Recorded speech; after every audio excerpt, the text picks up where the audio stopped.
Resiliencia. Dícese de la capacidad de adaptación que tiene una persona para superar un agente perturbador, una situación adversa o un contratiempo. Si es que... Ya les atiendo yo, mi niño.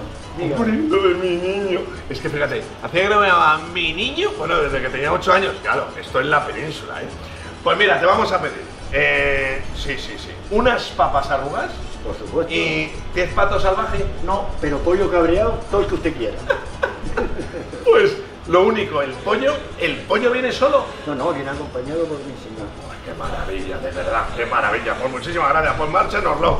Lo digo porque aquí donde me ves yo también soy resiliente. Lo que pasa es que con estos manjares que tiene Las Palmas de Gran Canaria, es que no hay quien entre en el traje. Es que escucha, aparte de las papas, ¿por qué no pedimos? A ver esto.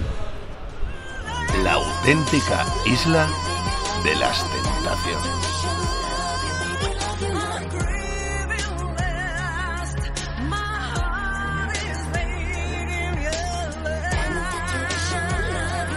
Corrales, mira lo que puedes pedir además. ¿Eh? Ah.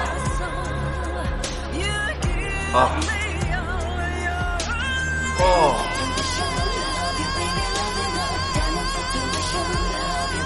Y un poquito de gofio, ¿no? ¿Qué te pasa? Pues que es que me he puesto de verdad.